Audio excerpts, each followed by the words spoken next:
Hello friends, welcome to my channel. So ఈరోజు మనం chicken gravy recipe ఎలా తయారు చేయాలో చూడబోతున్నాం. సో ముందుగా స్టాన్ చేసుకుని ప్రెషర్ కుక్కర్లో ఆయిల్ వేసేసుకోవాలి. అందులో సన్నగా కట్ చేసుకున్న మీడియం సైజ్ ఆనియన్స్ని వేసేసుకోవాలి. 2 పచ్చిమిర్చి నిలువుగా కట్ చేసుకుని వేసుకోవాలి.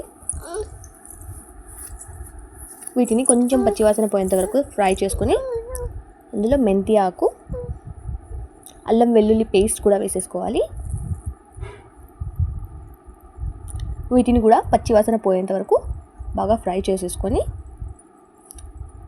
వాష్ చేసి పెట్టుకున్న చికెన్ పీసెస్ని యాడ్ చేసుకోవాలి. ఇక పైనుంచి స్పైసెస్ అన్నీ యాడ్ చేసుకోవాలి.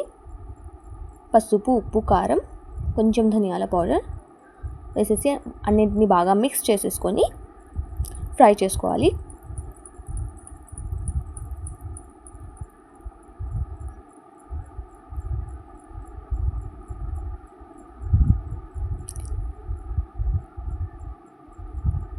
చికెన్ బాగా సాఫ్ట్గా అయ్యేంత వరకు ఫ్రై చేసుకొని ఇందులో 2 టొమాటోస్, కొంచెం కొబ్బరి పౌడర్ వేసుకొని పేస్ట్ చేసుకొని ఆ పేస్ట్ని యాడ్ చేసేసుకోవాలి. వీటిని కూడా బాగా ఫ్రై చేసేసి ఇందులో గ్రేవీకి తగ్గట్టుగా వాటర్ పోసేసుకోవాలి.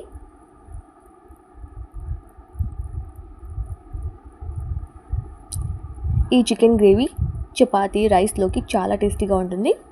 ఒకసారి తప్పకుండా ట్రై చేయండి.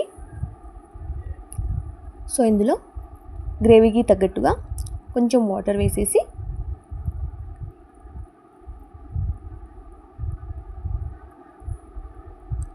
ప్రెషర్ కుక్కర్ క్లోజ్ చేసేసి 3 విజిల్స్ వచ్చేసేంత వరకు కుక్ చేసుకోవాలి. అంతే ఫ్రెండ్స్, ఎంతో ఈజీగా chicken gravy recipe ready. Thank you for watching.